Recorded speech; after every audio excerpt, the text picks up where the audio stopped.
Come on, my dears, let us proceed further in the chapter. Just read the statement of illustration number 7.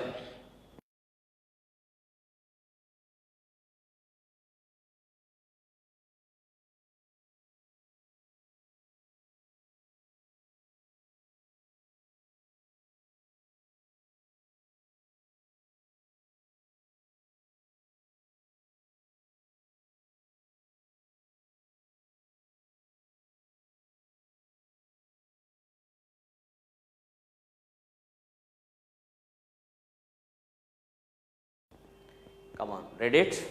Fine. We are asked to find out linear limit of resolution. Okay? What is the formula for that? Linear limit of resolution is given by this formula. dm equals to 1.22 lambda upon capital D into small f, where small f is the focal length. Right now we are just talking about human eye. And you know, in the human eye, there are ciliary muscles which are connected to eye lens. Depending upon what you are observing, the lens of eye becomes thicker or thinner.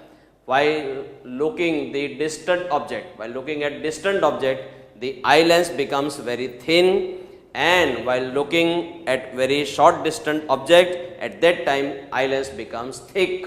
So depending upon requirement, the thickness of eyeball changes, okay, and thereby ultimately focal length is getting changed, and it so happens that the new focal length becomes nearly equal to object distance.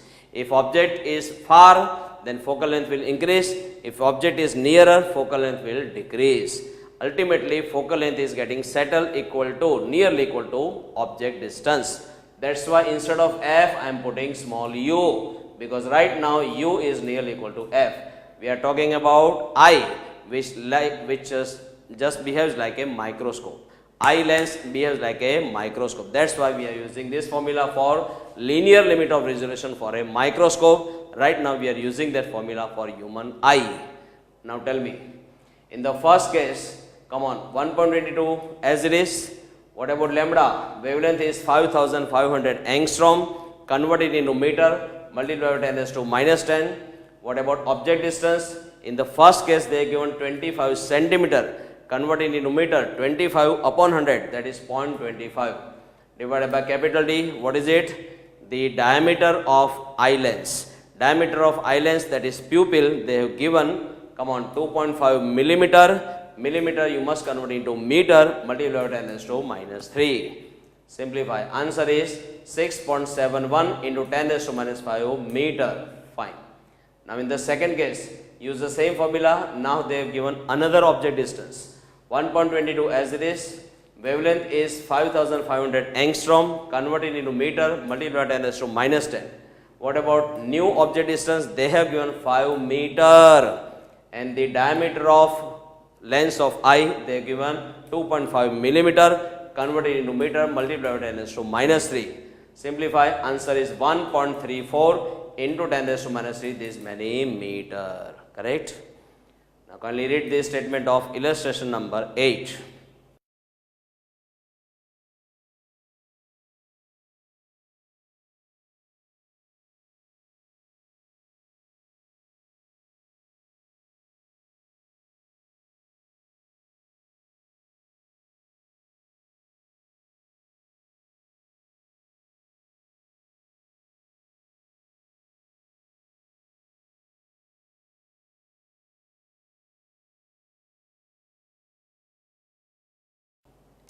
Come on, have you read it? Suppose this one is Hubble Space Telescope. Here is surface of Earth. These two are point-like objects which are separated by distance, suppose x. They are very close. Fine. Now, when these two point-like objects are observed using this Hubble Space Telescope, suppose we get just separated images. At that time, angle between this light rays is nothing but angular limit of resolution for a telescope, shown by symbol alpha minimum. Distance of this telescope from surface of Earth, I am taking capital L. Come on, recall the formula of alpha minimum. Angular limit of resolution for a telescope. How much it is? Tell me. Alpha minimum formula is 1.22 lambda upon capital D. 1.22 lambda upon capital D. 1.22 as it is. What about lambda? Wavelength they have given 550 nanometer. Convert into meter, multiply 10 to minus 9. Capital D is the diameter of objective of a telescope. Right now they are given 2.4 meter. 2.4 meter. Answer is 2.8 into 10 to minus 7. But mind well, this angle is in radian. I told you this 1.22 itself is in radian. That's why this angle value will be obtained in radian. Suppose we require to convert it into second. You know 1 second is 60th part of 1 minute. And 1 minute is again 60th part of 1 degree. Suppose you require to convert this radian into second, suppose. Then how will you convert it? I am showing you. You know, you studied in first semester that 1 second is 4.85 into 10 to the minus 6 radian. So whenever you require to convert angle from second to radian, you must multiply by this factor. Okay? Second to radian multiply, just pick reverse. Radian to second we should divide by this factor. So divide this radian value by this factor. Come on, 2.8 into 10 to the minus 7 I have already done. Divided by 4.85 into 10 to the minus 6. When I divide this radian value by this factor, I am going to get this angle in second. And you know symbol for second is this double dash. Now if you simplify, answer is 0.058. 0.058 and that many second. 0.058 that many second. Got it? And then they require distance between these 2 point like objects. Let us find out. Don't you know measurement of angle in radian? How is it defined? Angle equals to arc upon radius. Angle equals to arc upon radius. Angle is alpha minimum. Arc is this much, which is assumed to be x, and divided by radius is capital L. Now find out x, transfer this. So it is alpha minimum into L. But what is alpha minimum? Mind well, you must write now value of alpha in radian only. And in radian, how much it was? 2.8 into 10 to the minus 7 radian. What about L? Distance between Hubble Space Telescope and Earth, they have given 600 kilometer. If you convert it into meter, just multiply 10 to the 3. This answer is 0.17 this many meter. Fine. Now read number 9.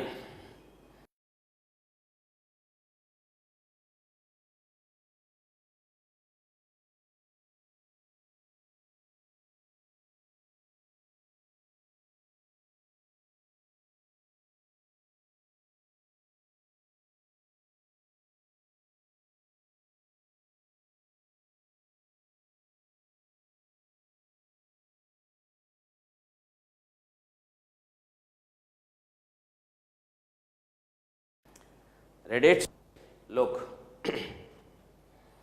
Here we are talking about human eye, and for human eye the angular limit of resolution they are given 2 minutes. 2 minutes.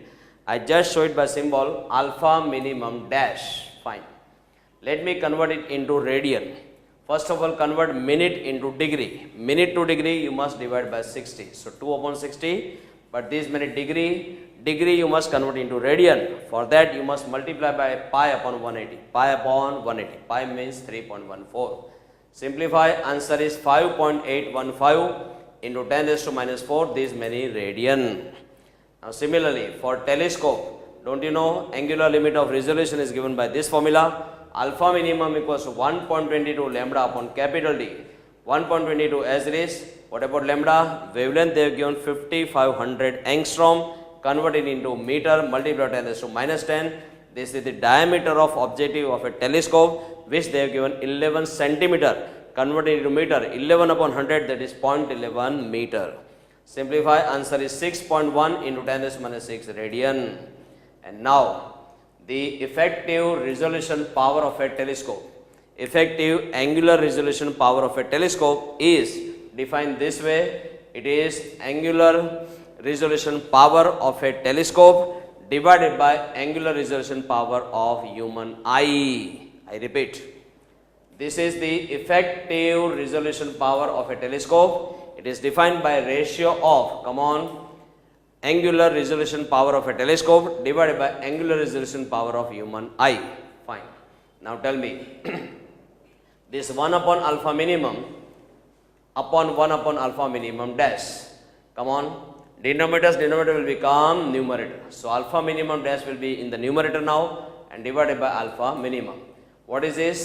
Angular limit of resolution for human eye. This is angular limit of resolution for Hubble Space Telescope. Okay. And now tell me, alpha minimum dash, that is what we have found out. Alpha minimum dash we have found out in radian, 5.815 into 10 raised to minus 4 divided by alpha minimum for telescope it is 6.1 into 10 raised to minus 6, 6.1 into 10 raised to minus 6. This ratio comes out to be 95.3. And you know what does it mean? It means to say that angular resolution power of a telescope is 95.3 times angular resolution power of human eye. Okay, fine. Now my dears, in this chapter so far we have understood about two optical phenomena. One was interference, another we had taken diffraction. And now the last optical phenomenon today we will study, it is about polarization. Interference, diffraction, polarization. All these three are called optical phenomena. And remember, I told you last time, for producing any optical phenomenon, there is no role played by oscillations of magnetic field. That's why during the discussion of any optical phenomenon, we discard oscillations of magnetic field, we consider only oscillations of electric field, and that's why vector E was given the specific name electric intensity vector. And because electric intensity vector only is responsible for producing optical phenomenon, that's why we also call it light vector. So now onwards vector capital E, whether you take it as electric intensity vector or you take it as light vector, it is one and same. Okay, fine. Now first of all, what do you mean by unpolarized light? What do you mean by unpolarized light? Dictionary meaning of polarization is restriction. Dictionary meaning of polarization is restriction. Here we will see there is no restriction, no polarization. That's why we will call this light as unpolarized light. I am showing you why it is called unpolarized light. Wait. Consider a beam of parallel light rays. Parallel beam of light rays. Parallel beam of light rays. At present I have just shown in the figure only 4 light rays. Now you know, whenever any light ray propagates, actually we should think of oscillations of vector E. In the first light ray, suppose E vectors oscillate this way, suppose. That is in the vertical plane. Okay, fine. In the second light ray, suppose E vectors are oscillating slanting, inclined direction, this way. Fine. In the third one, suppose E vectors are oscillating this way. Correct? In the fourth one, suppose E vectors are oscillating this way. I mean to say, here is that light in which E vectors are oscillating in all possible directions in a plane perpendicular to direction of propagation of light. Then you will find such a bunch of E vectors in which E vectors are oscillating in all possible directions. If E vectors are allowed to oscillate in all possible directions, meaning thereby you have not put any restriction over the direction of oscillation. No restriction means no polarization. No polarization, that's why the name is unpolarized light. How is this light? Unpolarized light. How would you define it? In the parallel beam of given light, if E vectors are oscillating in all possible directions in a plane perpendicular to direction of propagation of light, then that light is called unpolarized light. In the parallel beam of given light, if E vectors are oscillating in all possible directions in a plane perpendicular to direction of propagation of light, then that light is called unpolarized light. Okay. Whenever you see such a bunch of E vectors, you must understand it is none but unpolarized light. Fine. Now tell me, what do you mean by plane polarized light? Plane polarized light. I am showing you. Consider a parallel beam of light rays in which E vectors are oscillating in such vertical planes, meaning thereby, if all the planes are vertical, meaning thereby they are mutually parallel. Not only that, in every plane, E vectors themselves also oscillate mutually parallel. Not only planes are parallel, direction of oscillation of E vectors in each plane are also mutually parallel. Such a light, you can say, it is such a light in which E vectors are restricted to perform their oscillations. They are restricted in such a manner that they are forced to perform their oscillations in a plane or in the parallel planes. That's why such a light is called plane polarized light. Plane polarized light. How would you define it? In the parallel beam of given light, if E vectors are oscillating in parallel planes, keeping themselves also mutually parallel, then that light is called plane polarized light. In the parallel beam of given light, if E vectors are oscillating in parallel planes, keeping themselves also mutually parallel, then that light is called plane polarized light. Fine. Then what do you mean by polarization? Process of converting unpolarized light into plane polarized light is known as polarization. Process of converting unpolarized light into plane polarized light is called polarization. Fine. The one which does the job of polarization will be called polarizer. We will study many methods of polarization in this chapter. One of the method is using a tourmaline plate. What is called tourmaline plate? I am just coming to that point. Wait. Let us study two more definitions. Look, I just forgot to tell you one thing. This plane polarized light is also known as, another name is linearly polarized light. Plane polarized light itself is known as linearly polarized light. Fine. Now come on. What do you mean by plane of oscillation? Plane of oscillation. Consider this as, look here, a ray of plane polarized light. Ray of plane polarized light in which E vectors are oscillating mutually parallel. Now this is that plane shown by points, come on, A, B, C, D. This is that plane in which E vectors are performing their oscillations. That's why we call it plane of oscillation. Plane of oscillation. It is A, B, C, D plane. Okay. How would you define it? In case of plane polarized light, a plane passing through direction of propagation of light and E vectors in that light is called plane of oscillation, or sometimes we call it plane of vibration. A plane passing through E vectors and ray of plane polarized light is called plane of oscillation. A plane passing through E vectors and a ray of plane polarized light is called plane of oscillation or plane of vibration. And now think of another plane which is just at right angle to the previously mentioned plane. Come on, previous plane was plane of oscillation, it was vertical, and just perpendicular to that means horizontal. That horizontal plane in the figure I have shown by symbol, look here, P, Q, R, S, shown with the blue color. It is horizontal plane. It is perpendicular to plane of oscillation. Such a plane, PQRS, is known as plane of polarization. How would you define it?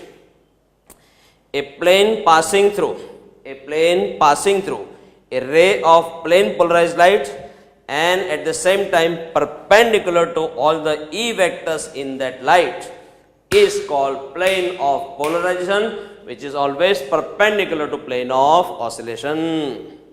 I repeat, a plane passing through a ray of plane polarized light and at the same time perpendicular to all the E vectors is called plane of polarization, which is perpendicular to plane of oscillation. Fine. Now, out of some methods of polarizing the light, one of the method is using a tourmaline plate. What is that? Tourmaline plate. See, the way calcite is a crystal, the way quartz is a crystal, similarly tourmaline is also a crystal.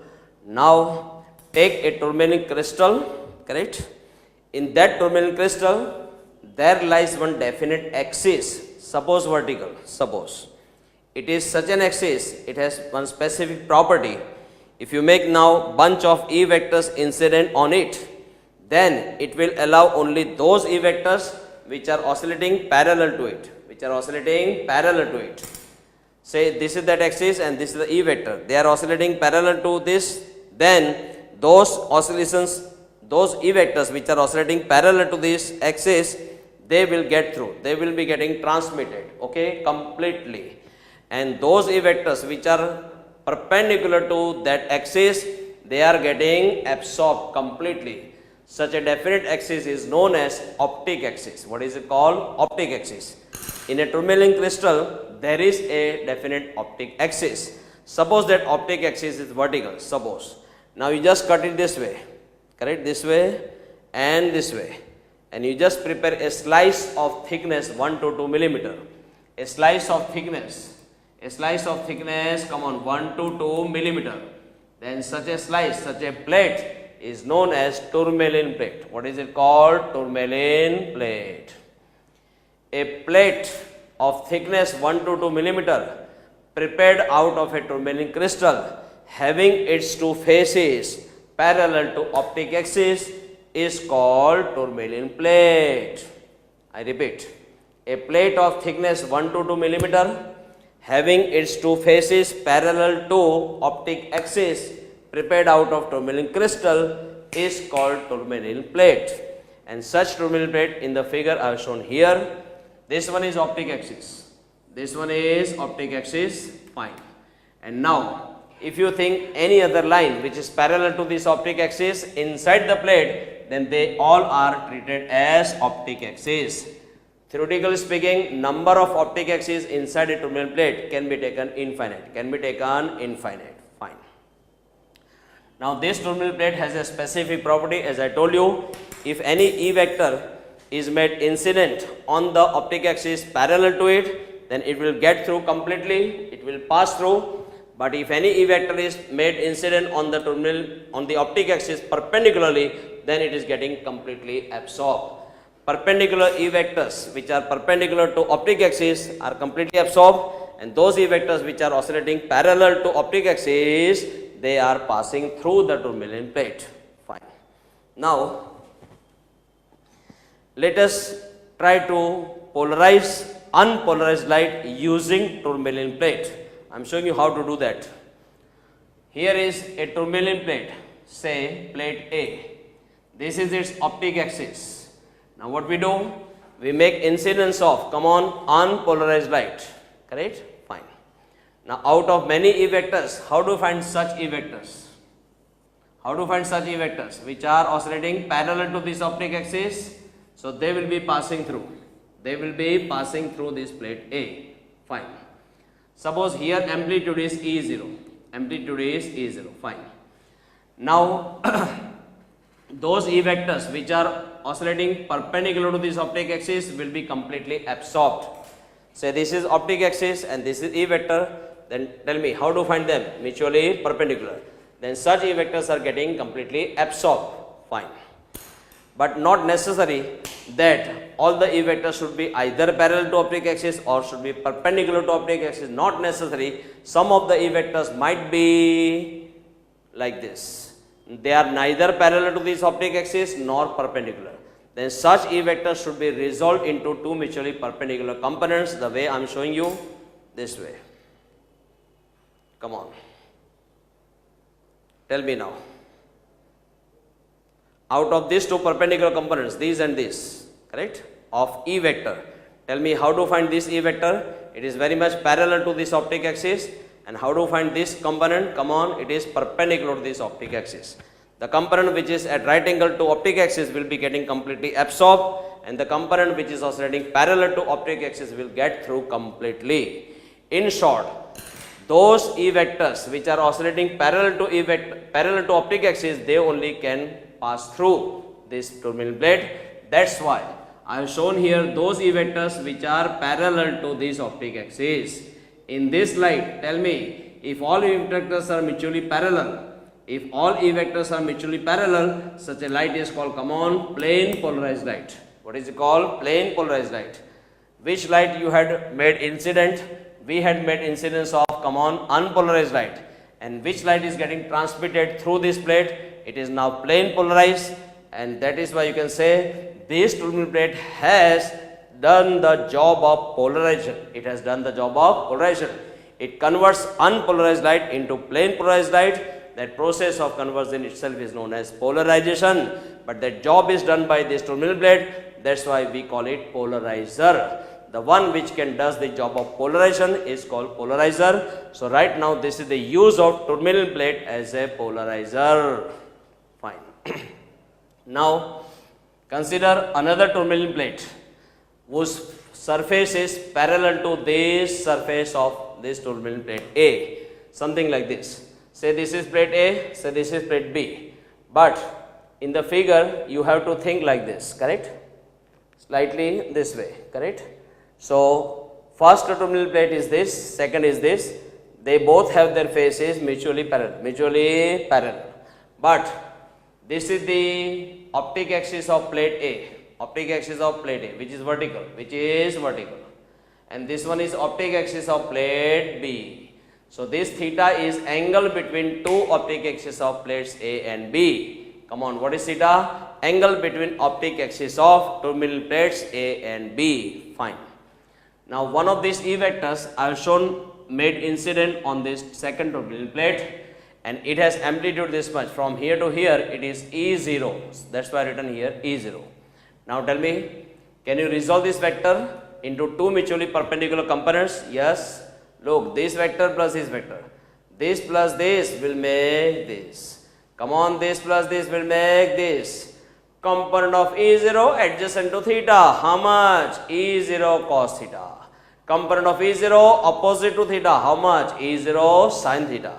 But tell me how to find this component. It is perpendicular to this optic axis, and that component which is perpendicular to optic axis will be getting completely absorbed, and then only those E vectors which are oscillating parallel to this optic axis will pass through. Come on, what is that component? E0 cos theta. E0 cos theta.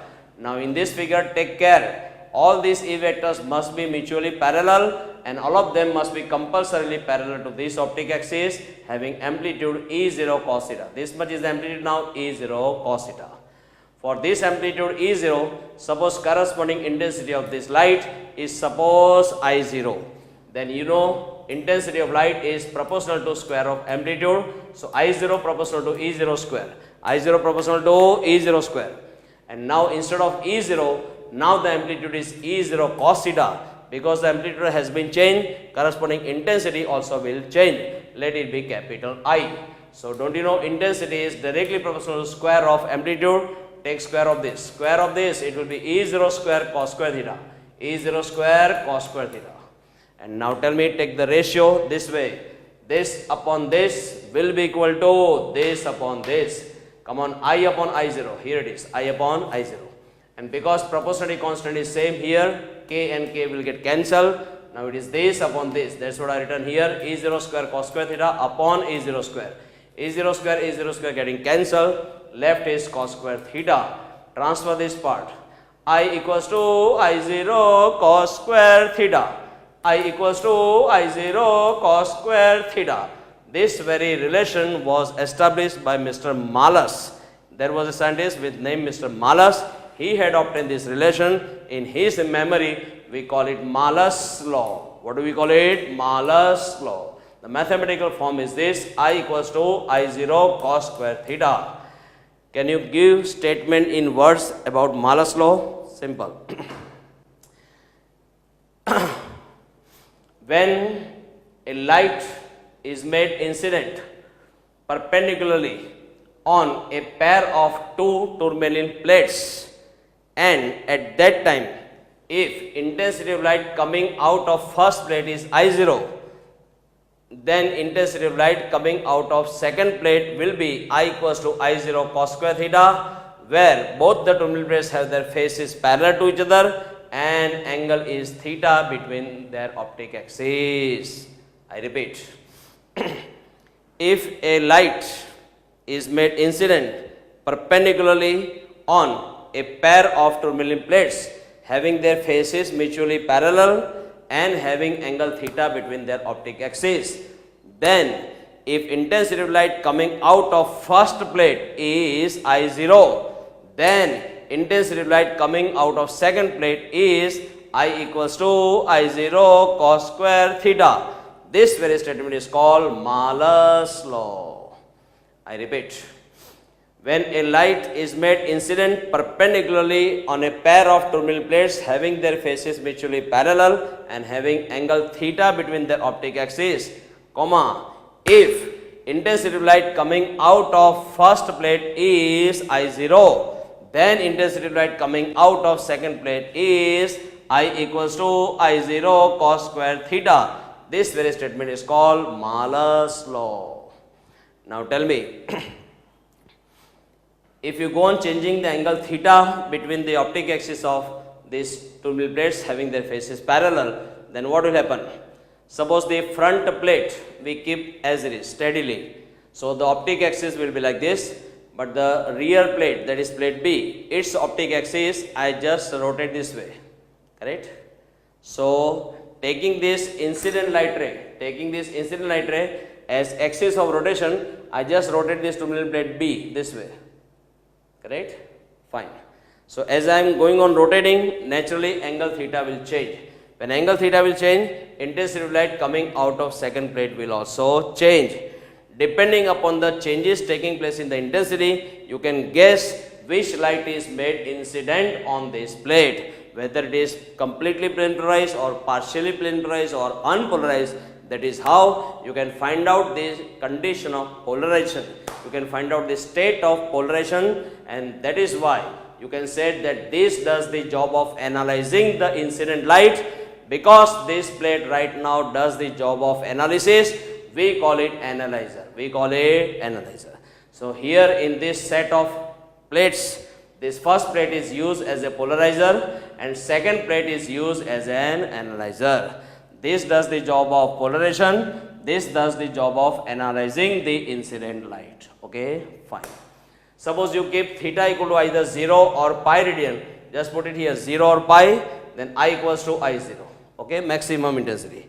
And tell me, when you keep theta equals to pi by 2 or 3 pi by 2, here put it theta equals to pi by 2 or 3 pi by 2, then this whole part would be 0, I equals to 0. You know why? Because you are keeping their optic axis mutually perpendicular this way, correct? So naturally, if you make the light waves incident this way, correct, then through the first plate, which E vectors will get transmitted? Only those which are oscillating parallel to this. But the one which is oscillating parallel to this way, will be incident on the second plate perpendicularly, correct? And when these E vectors are made incident perpendicular to optic axis of second plate, naturally all of them will get completely absorbed. Not a single E vector is coming out. That's why intensity of light coming out of second plate becomes 0. When the optic axes are held mutually perpendicular, at that time the set of tourmaline plates is said to be crossed plates. For a crossed plates, it will so happen that angle theta between their optic axis will be either pi by 2 or 3 pi by 2. In both the cases, here this part is becoming 0. Intensity of light coming out of second plate will become 0. So in the path of light, if you want to stop that light from propagation, then you can just place in the path of that light, you can just place the crossed plates. And what will happen now? Because of theta either pi by 2 or 3 pi by 2, ultimately the intensity light coming out of second plate will become 0. That is how you can stop the propagation of light. Okay. Now we go for a good short note regarding Nicol prism. Nicol prism.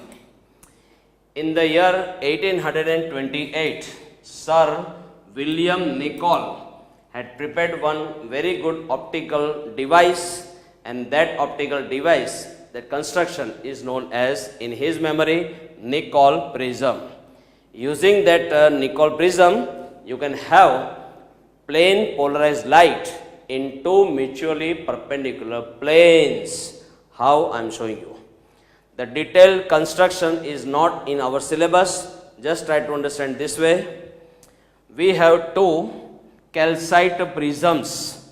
These are two calcite prisms, and they are cut in such a manner that the face which is cut should make angle 68 degree with principal axis. When this angle is 60 degree, this angle is also 68 degree. This face is triangular, similarly this face is also triangular. Fine. And now, just to join these two prisms, we just apply one transparent gum, and that transparent gum is known as Canada balsam. Canada balsam. It is some sort of transparent gum, and it has refractive index nearly 1.55. 1.55. Fine. Now what we do, we just make incidence of some unpolarized light. Here it so happens that this medium, no doubt it is homogeneous, but it is not isotropic, and that's why once this light ray is made incident, out of single incident light ray, you are going to get two refracted light rays. Not one but two refracted light rays. That's why this phenomenon is called double refraction. Double refraction. It is due to this medium is not isotropic. That's why. Now tell me, out of these two light rays, they have got different properties. I am showing you. This is such a light ray in which E vectors are oscillating, no doubt mutually parallel, but perpendicular to plane of incidence. Perpendicular plane of incidence, that's why I am going to show it them by symbol of dots. They indicate sigma components. Sigma components means those E vectors which are oscillating perpendicular to plane of incidence. Fine. Such a ray is called an ordinary ray of light. Ordinary ray of light. Fine. Another ray of light is that in which E vectors are oscillating parallel to plane of incidence, and these E vectors are called pi components. What are they called? Pi components. They indicate those E vectors which are oscillating parallel to plane of incidence. Such a ray, because of high velocity, we call it extraordinary ray of light. Extraordinary ray of light. One more difference, this ray of light undergoes total internal reflection. Total internal reflection. Whereas this ray of light does not undergo total internal reflection, on the contrary, it gets emerged out of this nickel prism. Fine. One more difference, here the refractive index of material of calcite for ordinary ray is found to be 1.658. The material of calcite having refractive index for extraordinary ray of light is this much, 1.486. Here refractive index is more as compared to this value. This is more, because refractive index is more, velocity will be less. Speak reverse. If here refractive index for extraordinary ray of light is less, then velocity will be more, because n equals to c upon v, then v will be common c upon n. V equals to c upon n. When n is more, v is less. Speak reverse. When n is less, v is more. Let us make table of points of difference between ordinary ray of light and extraordinary ray of light.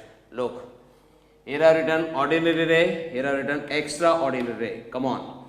In case of ordinary ray of light, the vectors, E vectors are oscillating perpendicular to plane of incidence, and they are called sigma components. In case of extraordinary ray of light, E vectors are oscillating parallel to plane of incidence, which are called pi components.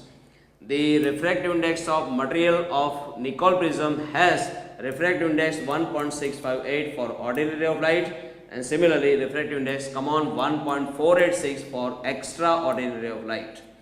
Here refractive index is more. When refractive index is more, naturally velocity will be less, and here refractive index is less, so velocity will be more. This ordinary ray undergoes total internal reflection, and this extraordinary ray does not undergo total internal reflection. Okay, and here the ray of light, this is ordinary ray, this is extraordinary ray, both of them are plane polarized, but the plane of polarization is different. Here plane of polarization is horizontal, because already oscillations are taking place vertically, correct? Here plane of polarization is horizontal, and here plane of polarization must be vertical. So I mean to say, you are going to get two rays of plane polarized light having their planes of polarization mutually perpendicular. Fine. My dears, here in Nicol prism, I just forgot to tell you why this ray of light undergoes total internal reflection. The reason is that the refractive index of calcite for this ordinary ray is this much, 1.658. And what is the refractive index of Canada balsam?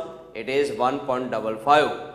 Compared to this value is smaller, and so you know whenever a ray of light is propagating from denser medium and then it is made incident on the surface of rarer medium, at that time if angle of incidence is greater than critical angle, it will definitely undergo total internal reflection. Correct?